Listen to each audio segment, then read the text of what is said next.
ఇప్పుడు భార్య వచ్చింది. అమ్మ మీద కన్నా భార్య మీద ప్రేమ పెరిగింది. అమ్మ మాట కంటే భార్య మాటకి విలువ ఎక్కువైంది. అలాంటప్పుడు అమ్మ మాట వినాలని, అమ్మకొక మాట చెప్పి వెళ్లాలని ఎలా అనిపిస్తుంది? నా పిల్లల గురించి, నా భర్త గురించి, ఈ ఇంట్లో జరుగుతున్న అన్ని విషయాల గురించి నాకన్నీ తెలుసని నేననుకుంటున్నాను. కానీ ఇప్పుడిప్పుడే అర్థం అవుతోంది, అందరి గురించి తెలుసు అని భ్రమలో ఉన్నానని. ఇంట్లో వాళ్ళందరికీ నేనొక శత్రువులా కనిపిస్తున్నాను అని.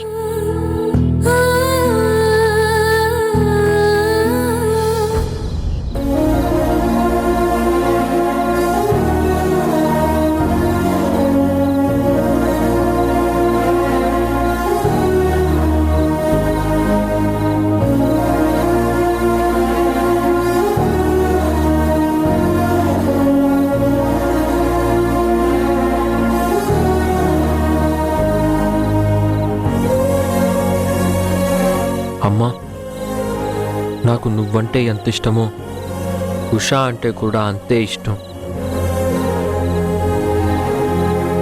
నాకు నీ ప్రేమ కావాలి, ఉషా ప్రేమ కూడా కావాలి. ఏది దొరక్కపోయినా ఏదో కోల్పోయినట్టుంటుంది. బహుశా నాకు సరిగ్గా చెప్పడానికి రావట్లేదేమో. నువ్వే అర్థం చేసుకో ప్లీజ్.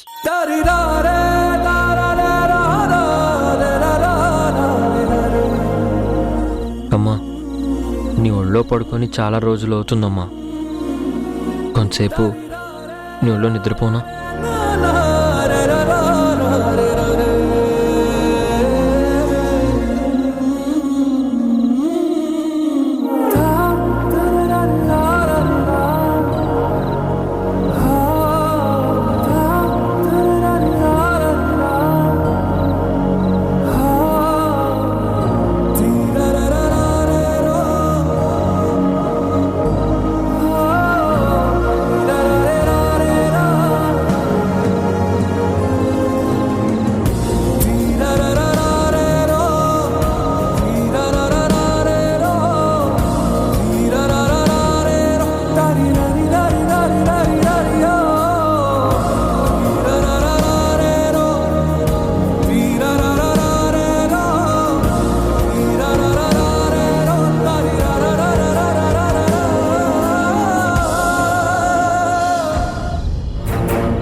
టాబ్లెట్స్ వేసుకునే టైం అయింది.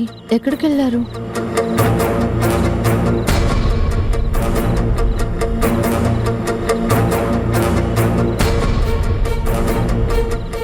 ఎక్కడికి వెళ్ళి ఉంటారు? హాయ్ వదినా. మీ అన్నయ్యని చూసావా? ఇప్పుడేంటి కొత్తగా చూసేది? 20 ఏళ్ల నుంచి చూస్తూనే ఉన్నాను కదా. రేణు, జోక్స్ ఆపు. మీ అన్నయ్య రూమ్ లో లేరు. ఎక్కడైనా చూసావా? అలా అడుగు. ఇందాక అమ్మ గదిలోకి వెళ్ళడం చూశాను. అవునా? సరే అయితే గుడ్ నైట్.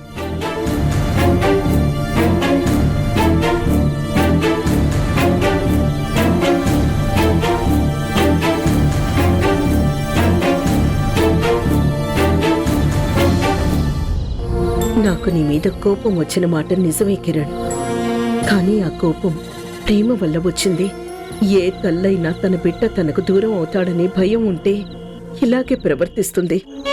నేను నిన్నెంత ప్రేమిస్తున్నానో నువ్వు కూడా అంతే ప్రేమిస్తావని అనుకున్నాను. కానీ పరిస్థితులు చూస్తూ ఉంటే నీకు నాకు దూరం పెంచేలాగే కనిపిస్తున్నాయి. నా ప్రేమని నువ్వు అర్థం చేసుకునేలా కనిపించడం లేదు.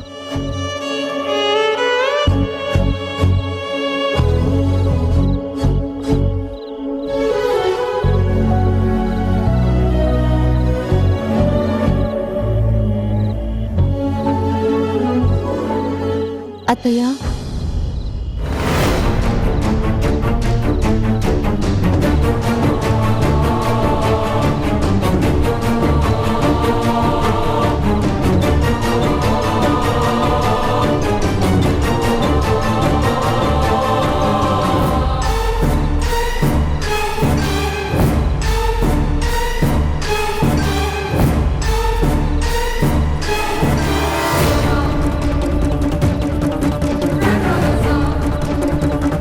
ఏం కావాలి? మీ అబ్బాయి కోసం వచ్చాను. వాడు కాసేపు కనిపించకపోతే ప్రాణం పోతుందా? అది కాదత్తయ్య, నేను చూడు, నువ్వొచ్చాక ఈ ఇంట్లో పరిస్థితులు మారిపోయాయి, మనుషుల ప్రవర్తనలు మారిపోయాయి. ఆ మార్పు నాకు నచ్చడం లేదు. ఆ మార్పుకి నేనే కారణం అంటున్నారా? ముమ్మాటికి నువ్వే.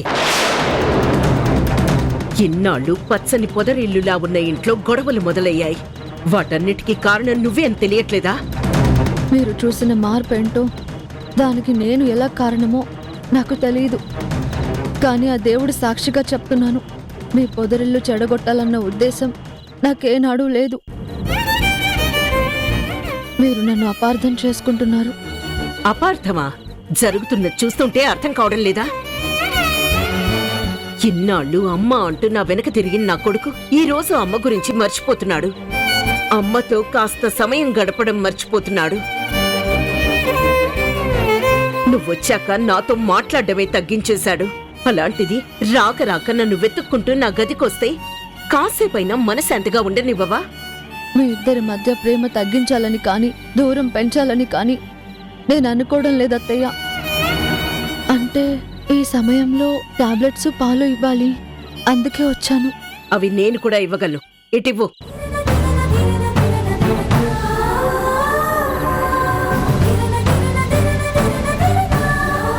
ఇక నువ్వు వెళ్ళొచ్చు. ఇంకా ఏం ఆలోచిస్తున్నావు? వెళ్ళమంటున్నానా?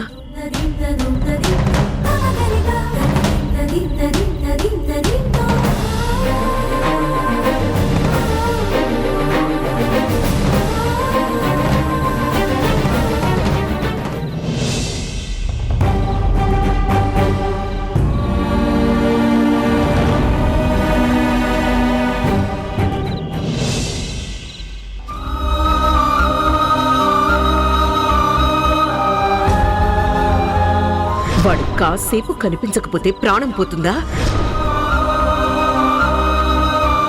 ఇన్నాళ్ళు పచ్చని పొదరిల్లులా ఉన్న ఇంట్లో గొడవలు మొదలయ్యాయి. వాటన్నిటికీ కారణం నువ్వే అని తెలియట్లేదా? ఇన్నాళ్ళు అమ్మ అంటూ నా వెనక తిరిగిన నా కొడుకు ఈ రోజు అమ్మ గురించి మర్చిపోతున్నాడు. అమ్మతో కాస్త సమయం గడపడం మర్చిపోతున్నాడు. అత్తయ్య గారు ఊరికి ఎందుకు నన్ను కోపడుతున్నారు? నేను ఇంటి కోడలు స్థానానికి సరిపోనని అనుకుంటున్నారా? ఆమె స్థాయికి తగిన దాన్నని అసహించుకుంటున్నారా? అయినా నాకు నేనుగా ఇంట్లోకి అడుగు పెట్టలేదు. ఆయన్ని వలలో వేసుకుని పెళ్లి చేసుకోలేదు. ఏ పరిస్థితుల్లో నేను ఇంట్లోకి అడుగు పెట్టానో ఆమెకి తెలుసు. ఎవరి వల్ల నేను కిరణ్ గారి చేత నా మెడలో తాళి కట్టించుకున్నానో కూడా ఆమెకి తెలుసు. అన్నీ తెలిసి నేను తప్పులు చేస్తున్నట్టు అంటున్నారు. నా మీద అపరాధం మోపాలని చూస్తున్నారు. ఏదో ఒక రోజు నన్ను అర్థం చేసుకుని ఆమె మనసు మారుతుందని ఎదురు చూస్తున్నాను. కానీ పరిస్థితి ఇలాగే కొనసాగితే ఆమె దృష్టిలో నేను ఒక శత్రువులాగా మిగిలిపోతాను. ఇలా అయితే నేను ఎప్పటికీ ఆమెకి దగ్గర అవ్వగలను? ఎప్పటికీ నేను ఇంటి కోడలి స్థానంలో నిలదొక్కుకోగలను?